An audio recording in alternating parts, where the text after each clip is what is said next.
Her mother shook her gently awake. "Coraline," she said, "darling, what a funny place to sleep. And really, this room is only for best. We looked all over the house for you." Coraline stretched and blinked. "I'm sorry," she said. "I fell asleep." "I can see that," said her mother. "And wherever did the cat come from? He was waiting by the front door when I came in. Shot out like a bullet as I opened it." "Probably had things to do," said Coraline. Then she hugged her mother, so tightly that her arms began to ache. Her mother hugged Coraline back. "Dinner in 15 minutes," said her mother. "Don't forget to wash your hands. And just look at those pyjama bottoms. And what did you do to your poor knee?" "I tripped," said Coraline. She went into the bathroom and washed her hands and cleaned her bloody knee. She put ointment on her cuts and scrapes. She went into her bedroom, her real bedroom, her true bedroom. She pushed her hands into the pockets of her dressing gown. She pulled out the 3 marbles, a stone with a hole in it, the black key, and an empty snow globe.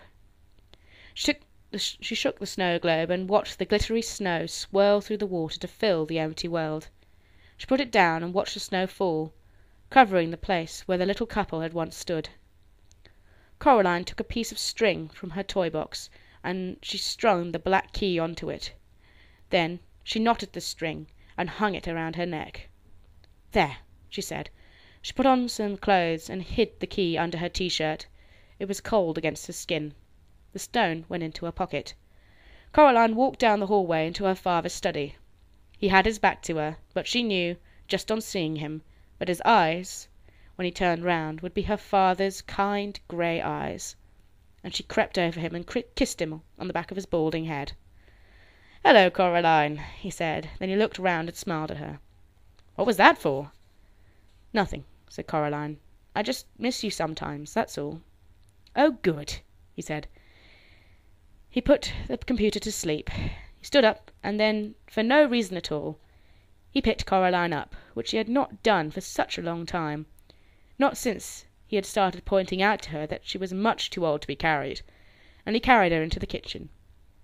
Dinner that night was pizza, and even though it was home-made by her father, so the crust was alternately thick and doughy and raw, or too thin and burnt, and even though he had put slices of green pepper on it, along with little meatballs and, of all things, pineapple chunks, Coraline ate the entire slice she had been given. Well, she ate everything except for the pineapple chunks, and soon enough it was bedtime. Coraline kept the key around her neck, but she put the grey marbles beneath her pillow, and in bed that night Coraline dreamed a dream. She was at a picnic under an old oak tree in a green meadow. The sun was high in the sky, and while there were distant fluffy white clouds on the horizon, the sky above her head was a deep, untroubled blue. There was a white linen cloth laid on the grass, with bowls piled high with food. She could see salads and sandwiches, nuts and fruit, jugs of lemonade, and water and thick chocolate milk. Coraline sat on one side of a tablecloth, while 3 other children took a side each. They were dressed in the oddest clothes. The smallest of them, sitting on Coraline's left, was a boy with red velvet knee breeches and a frilly white shirt. His face was dirty, and he was piling his plate high with boiled new potatoes, with what looked like a cold cooked trout. "This is the finest of picnics, lady," he said to her. "Yes," said Coraline. "I think it is." "I wonder who organised it." "Why, I rather think you did, miss," said a tall girl sitting opposite Coraline. She wore a brown, rather shapeless dress, and had a brown bonnet on her head which tied beneath her chin. "And we are most grateful for it, and for all than ever words can say." She was eating slices of bread and jam, deftly cutting the bread with a large golden brown loaf with a huge knife, and spooning on the purple jam with a wooden spoon. She had jam all around her mouth. "Aye, this is the finest food I have eaten in centuries," said the girl on Coraline's right. She was a very pale child, dressed in what seemed to be spiders' webs, and a circle of glittering silver set in her blonde hair. Coraline could have sworn that the girl had 2 wings, like dusty silver butterfly wings, not bird wings, coming out of her back. The girl's plate was piled high with pretty flowers. She smiled at Coraline, as if it had been a very long time since she had smiled, and she had almost, but not quite, forgotten how. Coraline found herself liking this girl immensely. And then, in the way of dreams, the picnic had ended, and they were playing in the meadow, running and shouting and tossing a glittering ball from one to the other. Coraline knew it was a dream then, because none of them ever got tired or winded out or out of breath. She wasn't even sweating. They just laughed and ran in a game that was partly tag, partly piggy in the middle, and partly just a magnificent romp. 3 of them ran along the ground, while the pale girl fluttered a little over their heads, swooping down on butterfly wings to grab the ball and swinging up again into the sky before she tossed the ball to one of the other children. And then, without a word being spoken, the game was over and the 4 of them went back to the picnic cloth, where the lunch had been cleared away, and there were 4 bowls waiting for them, 3 of ice cream, 1 of honeysuckle flowers piled high. They ate with relish. "Thank you for coming to my party," said Coraline, "if it is mine." "The pleasure is ours, Coraline Jones," said the winged girl, nibbling at another honeysuckle blossom. If there were but something we could do for you, to thank you, and to reward you." "Aye," said the boy with the red velvet breeches and the dirty face. He put out his hand and held Coraline's with his own. It was warm now. "It's a very fine thing you did for us, miss," said the tall girl. She now had a smear of chocolate ice cream all round her lips. "I'm just pleased it's all over," said Coraline.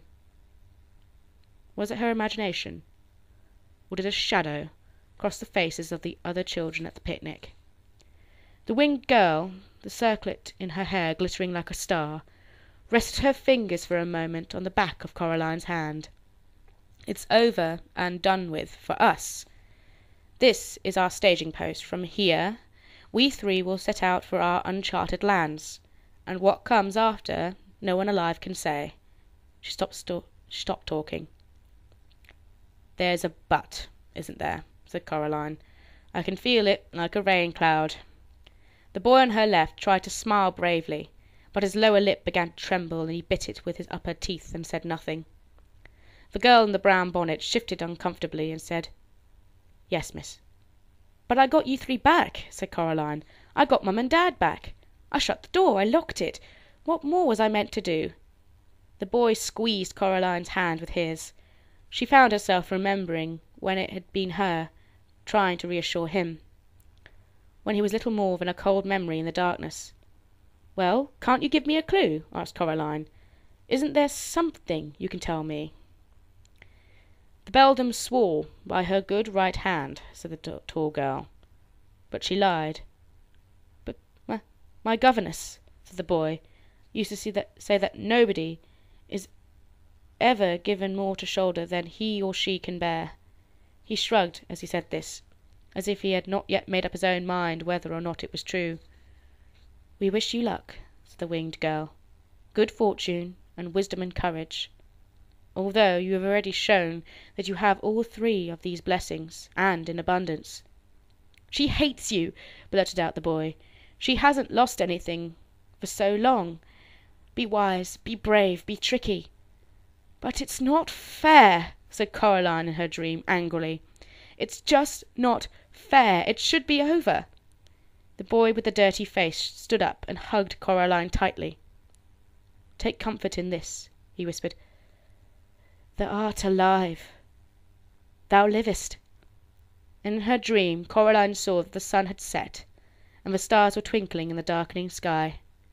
Coraline stood in the meadow as she watched as the 3 children, 2 of them walking, 1 flying, went away from her, across the grass, silver in the light of the huge moon.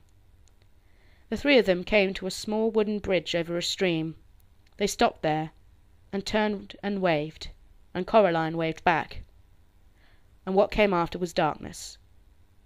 Coraline woke in the early hours of the morning, convinced she had heard something moving, but unsure what it was. She waited. Something made a rustling noise outside her bedroom door. She wondered if it was a rat. The door rattled. Coraline clambered out of bed. "Go away," said Coraline sharply. "Go away, or you'll be sorry." There was a pause. Then, whatever it was, scuttled away down the hall. There was something odd and irregular about its footsteps, if they were footsteps. Coraline found herself wondering if it was perhaps a rat with an extra leg. "It isn't over, is it?" she said to herself. Then she opened the bedroom door. The grey pre-dawn light showed her the whole of the corridor, completely deserted. She went towards the front door, sparing a hasty glance back at the wardrobe door mirror hanging on the wall at the other end of the hallway, seeing nothing but her own pale face staring back at her, looking sleepy and serious. Gentle, reassuring snores came from her parents' bedroom, but the door was closed. All the doors off the corridor were closed. Whatever the scuttling thing was, it had to be here somewhere. Coraline opened the front door and looked at the grey sky. She wondered how long it would be until the sun came up, wondered whether her dream had been a true thing, while knowing in her heart what it had been. Something she had taken to be part of the shadows under the hall couch detached itself from beneath the couch, and made a mad, scrabbling rush on its long white legs, heading for the front door. Coraline's mouth dropped open in horror as she stepped out of the way as the thing clicked and scuttled past her and out of the house, running crab-like on its too many tapping, clicking, scurrying feet. She knew what it was, and she knew what it was after. She had seen it too many times in the last few days, reaching and clutching and snatching and popping black beetles obediently into the other mother's mouth. 5-footed, crimson-nailed, the colour of bone. It was the other mother's right hand. It wanted the black key.